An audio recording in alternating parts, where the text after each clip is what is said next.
Good afternoon, friends. Today I'm going to talk about more on how to select the compressor in the refrigeration cycle. There are, and this refrigeration cycle that I'll be going deep into would be applicable only for the chiller, not for the heat pumps. So let's just see first what is the refrigeration cycle in the chiller. This is the refrigeration cycle. Um, I'll just touch up a little bit of the basics without going into too many details. So here we normally get the let's say we want to make chilled water and we need a compressor as we have in our home refrigerator. And so there is a compressor and we are making this is the discharge of the compressor. We are making high temperature in the sense around like 40 degrees C uh, gas or a refrigerant gas going into the condenser coils. Just for time being, visualize the home refrigerator or the simple, we have the outdoor unit of the AC at our home.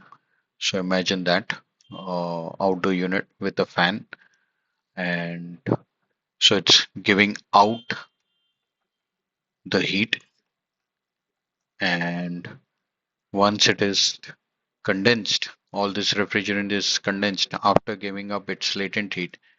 It goes through the expansion valve where the high pressure refrigerant liquid gets converted into a low pressure liquid because of this. Imagine this as a pressure reducing valve. And then now the refrigerant has a property that if it gets heat, it will, this liquid refrigerant will evaporate at a very low temperature. And we are talking about, like, as an example, negative 5 degrees C. So if we put this inside a, let's say, a shell and tube heat exchanger with one cooling medium as this refrigerant, which will be evaporating at negative 5 degrees C, the chilled water or the water coming in, let's say if it is at, just as an example, let's say it is coming at 12 degrees C, it will be cooled down to almost 7 degrees C. So this is the advantage of having a refrigeration cycle and having a, the refrigerant for doing the cooling. So just, and then this gas which has now taken up the heat is evaporated, got converted from liquid. Here it was liquid at the entry and the outlet will be gas. It will be going into the compressor and again increasing the pressure. When the pressure increases, the boiling temperature increases. So the cycle just continues. So this video will be more about how to select the different types of compressor that we have in the market. Uh, One of them is scroll compressor. This is what we see in our refrigerator, and this is what we see in our home AC. So to give you, to take away from here is this is for low spannage of refrigeration, low TR of refrigeration, and for temperature, uh, you know, really more or less like uh, negative 10 degrees C would be the lowest on the scroll type compressor. So negative 10 degrees C. Now the next compressor is we call the screw compressor. The screw compressor we will typically use again for achieving a temperature of evaporation temperature of negative 10 degrees C. But let's say when we need a higher TR, so high TR, which is like more than let's say 50 tons of refrigeration, then we will typically go for a screw compressor rather than a scroll compressor. Because if we go with a scroll compressor, we will have to install multiple scroll compressors in parallel, whereas the screw compressor one itself would suffice a 50 TR. So that is the advantage of screw compressor. Now the next one is reciprocating type. Now the reciprocating type is a positive displacement type compressor. This is used when we want to go on a very low temperature. Like give you a magnitude, it's if we want to go even less than negative 10 degrees C, or in this case, negative 15 degrees C. So anything between negative 15 degrees C to negative 5 degrees C, reciprocating single stage is the right guy. Once we get in this zone of negative 15 degrees C, negative 5 degrees C, this is more of now we are getting into the uh, zone of like, blast pizzas, like when we are making ice cream, where we want to cool down the the liquid immediately to like negative 10 degrees C within a fraction of time. I mean, that's the application we typically go for a reciprocating single stage compressor. TR is the tons of refrigeration is not of that importance. It's basically the idea is to gain the lower temperature. Now, let's say if we want to go even further down, less than negative 15 degrees C, then the next compressor would be reciprocating two stage. So in this one, we have a we can go to a temperature all the way down to like negative 50 degrees C. So when we want to cool down a lot, like negative 50 degrees C to negative 30 degrees C, and this would be more in the case of gas liquefaction. Like let's say we want to condense a gas into a liquid, like uh, like CNG or natural gas. We want to do the liquefaction. Then this would be the compressor selection. So now I'll just show you the PowerPoint slide, uh, just to give you a little bit of an overview, what we just talked about.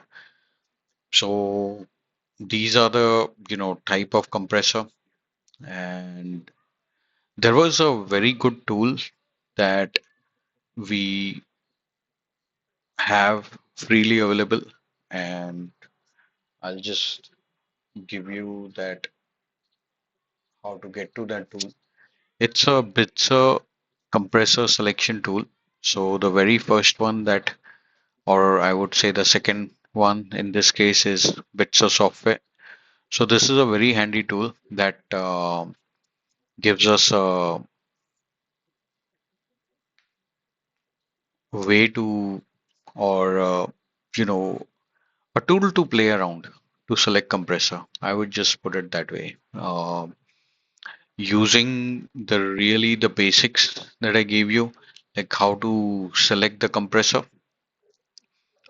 based on the application.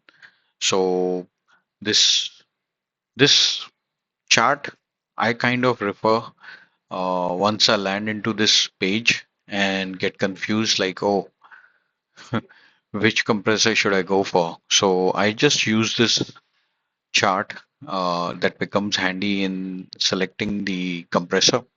So just to give you a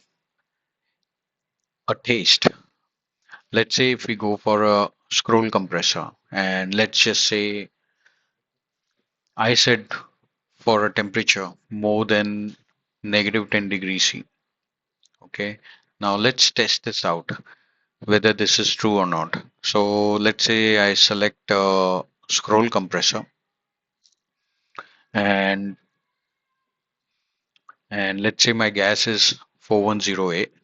I'll keep the same series, and I'll keep the capacity 60 watts, kilowatts.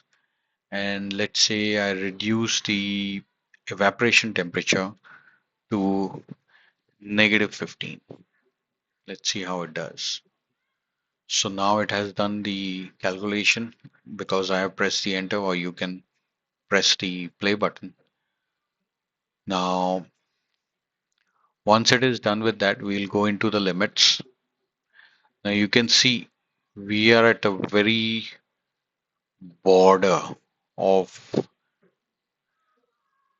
the envelope of operation. Preferably when I'm selecting, I'll select it somewhere over here in the middle. So let's say if I select negative 10.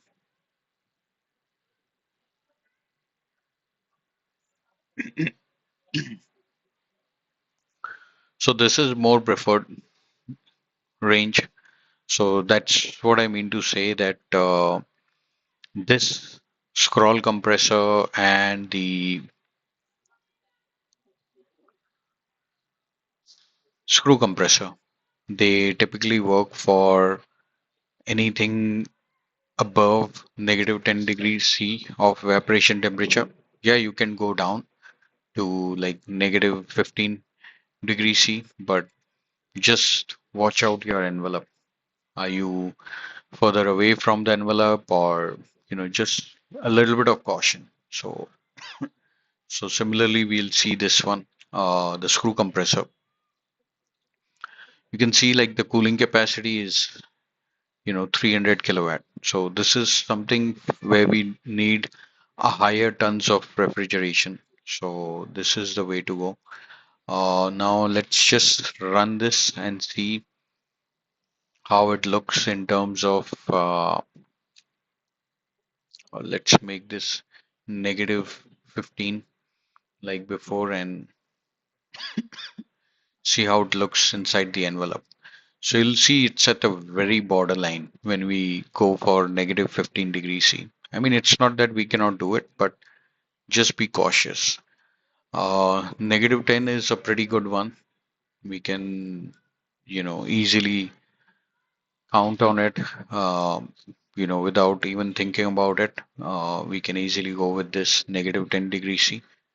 So for a screw compressor, now we'll go with the reciprocating compressor. Now, reciprocating compressor, we saw like it is good up to negative 15 degrees C of evaporation temperature. So we'll keep this R134A single compressor, and a very small tons of refrigeration. And let's say we go for a negative 15 degrees C. So negative 15 degrees C, if you see, it is pretty good inside the envelope. If I try to go negative 20,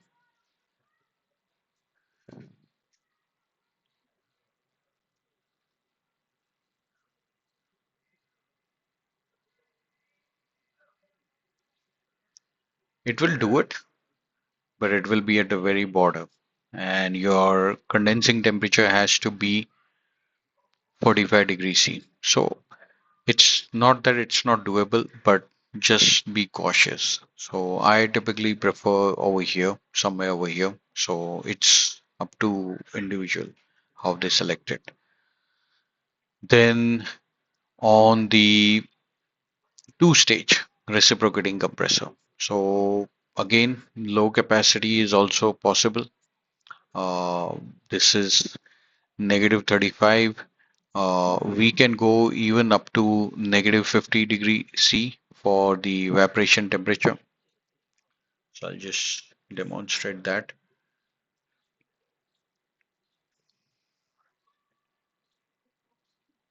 So negative 50 degree C, very comfortably it can go. We can go even up to negative 55,